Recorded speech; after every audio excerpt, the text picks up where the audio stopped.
الحمد لله رب العالمين والصلاة والسلام على رسوله الكريم الذي لا نبي بعده وعلى آله وصحبه أجمعين ومن تبعهم بإحسان إلى يوم الدين أما بعد فأعوذ بالله من الشيطان الرجيم بسم الله الرحمن الرحيم رب اشرح لي صدري ويسر لي أمري واحلل عقدة من لساني يفقهوا قولي. محترم اساتذہ کرام، طلبہ عزیز، آج آپ کے سامنے ایک اہم موضوع پر گفتگو کرنے کے لیے حاضر ہوا ہوں۔ اس موضوع کا تعلق ہم سب سے ہے، خاص طور پر آپ حضرات سے ہے۔ بعض چیزیں ہوتی ہیں جو انسان الٹپ کرتا رہتا ہے اور محسوس نہیں کرتا ہے۔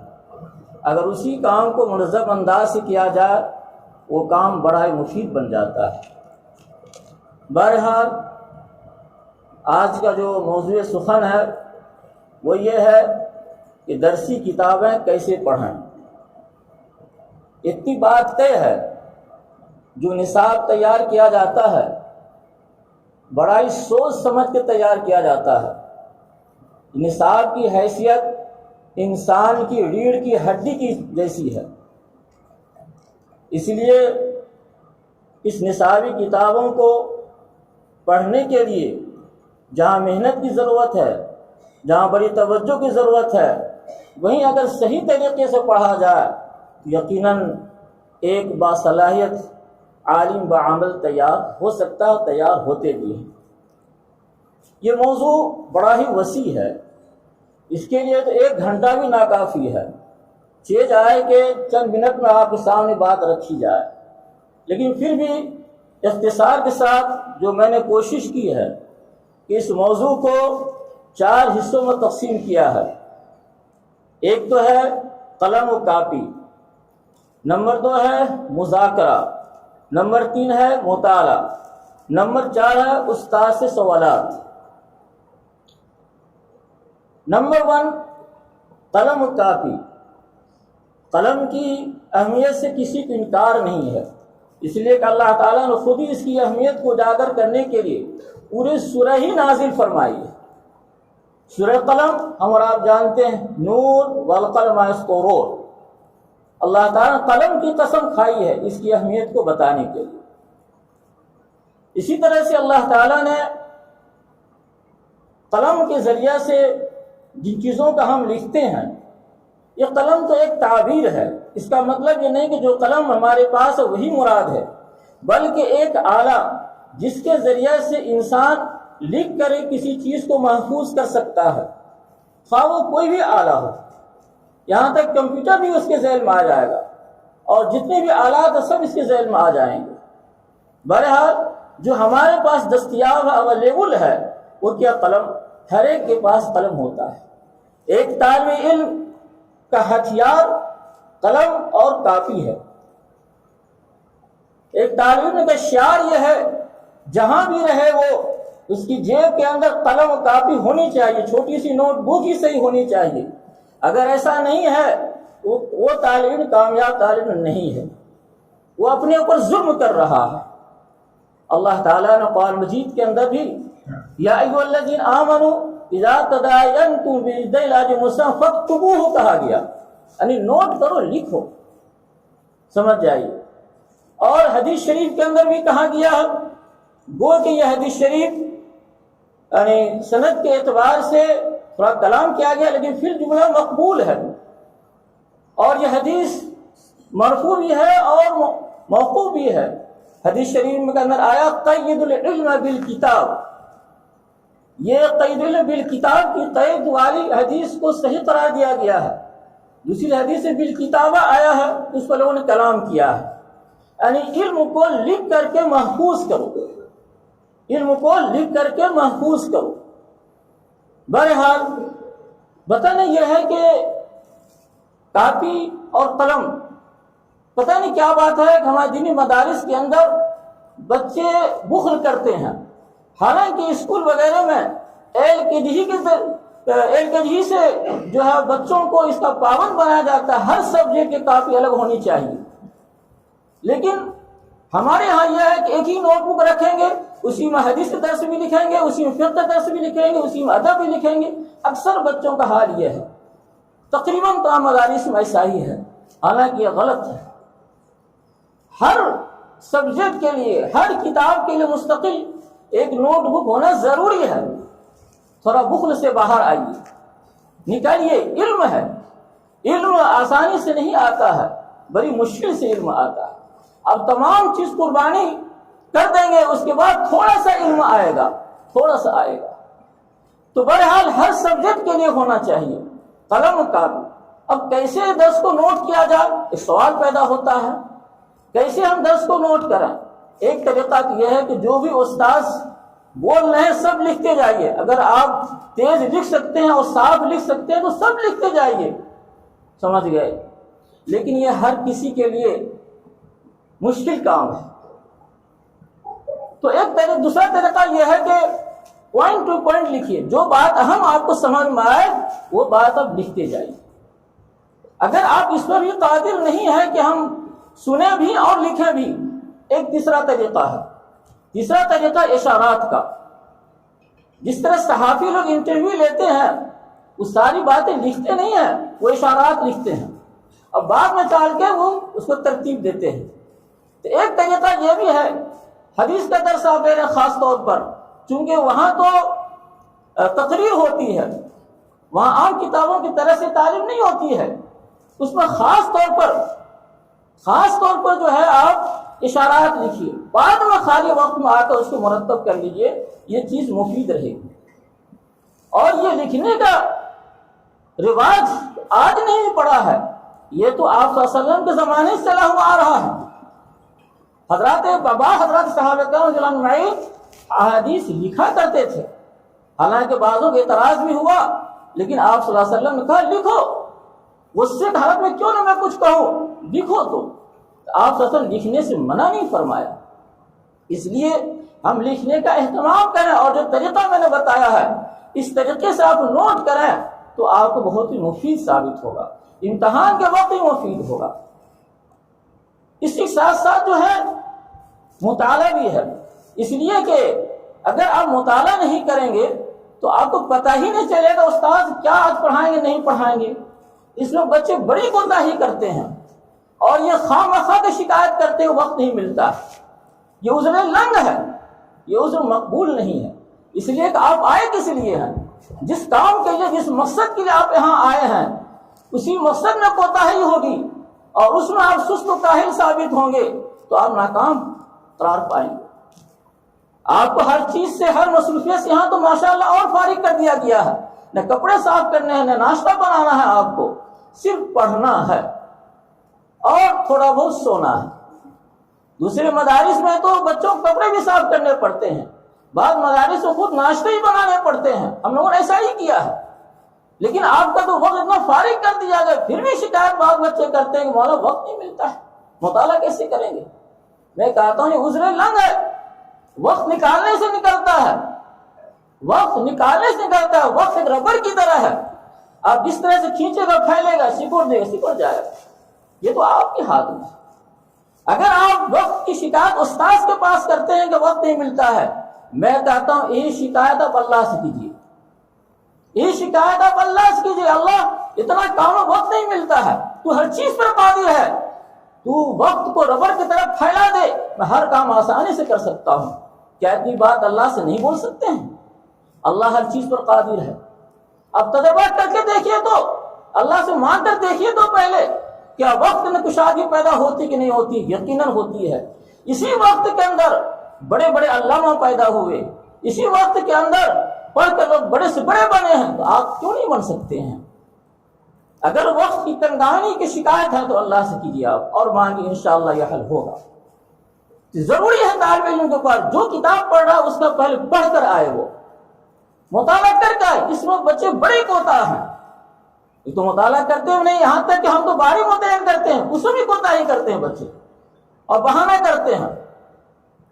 اور جب باری متعین ہو جائے اس میں بچہ کوتاہی کرتا ہے تو استاد کو بڑا غصہ آتا ہے، اگرچہ وہ ضبط کر لیتا ہے لیکن اس وقت بہت غصہ آتا ہے، اس لیے وہ پڑھانے کے لیے آیا ہے، مطالعہ کر کے آیا ہے، یہاں وقت ضائع کرنے کے لیے نہیں آیا ہے، اور آپ نے پہلے موڈ خراب کر دیا اور کہتے ہیں کہ باری ہونے کے بعد بھی مطالعہ نہیں ہوا۔ اب کہاں تھے، کہاں سو رہے، جب کہ وقت متعین ہے اور دن متعین، تاریخ متعین کر دی جاتی ہے اور ترتیب سے باری چلتی ہے۔ بہرحال مطالعہ کیجیے۔ ہاں، مطالعہ کرنے کا کیا طریقہ ہے، مولانا کیسے مطالعہ کریں گے؟ یہ تو ایک کامن سی بات ہے، بعض باتیں کہنے کی نہیں ہوتی ہے، خود ہر بچہ سمجھتا ہے۔ بھائی عبارت پڑھنی ہے آپ کو، بہرحال طریقہ اس کا ہے کہ ایک بار متن جو ہے کتاب کی ہے وہ ایک بار آپ پڑھ جائیے شروع سے آخر تک، جہاں کا اندازہ استاد پڑھاتے ہیں۔ دوسری مرتبہ پڑھیے آپ، دوسری مرتبہ جو لغوی الفاظ ہیں ان کو سمجھنے کی کوشش کیجیے، اور ڈکشنری ہے تو اسے حل کرنے کی کوشش کیجیے۔ پھر تیسری مرتبہ عبارت پڑھیے آپ، اور اب سمجھنے کی مضمون سمجھنے کی کوشش کیجیے آپ کہ مضمون کیا کیا ہے۔ ایک پینسل دیکھیے آپ، کچھ تو بات آپ کو سمجھ میں آئے گی۔ اگر ہر کسی کے پاس شرح اگر موجود نہیں ہے، اللہ کا شکر ہے کہ ہندوستانی نسخہ جو بھی ہو اس کے حاشیے پر مختصر شرح موجود ہے، آپ حاشیہ کو دیکھیے، آپ کچھ تو سمجھ میں ضرور آئے گا۔ ایسا ہو نہیں سکتا کہ زیرو ہو ہی نہیں سکتا ہے۔ جتنا سمجھ میں آیا، جو سمجھ میں نہ آیا تو آپ نشان لیجیے یہ بات سمجھ میں نہیں آ رہی، ذرا اس جو غور سے سننا ہے۔ جب آدمی مطالعہ کر کے آئے گا، جہاں جہاں بات نہیں سمجھ میں آئی، یہ ذہن اٹک چکا ہے، وہ نشان لگا لے گا تو وہ توجہ سے سنے گا۔ مطالعہ کرنے کا بڑا فائدہ یہ ہوتا ہے کہ استاد کی تعلیم میں غافل نہیں رہے گا، درس کے دوران وہ توجہ سے سنے گا۔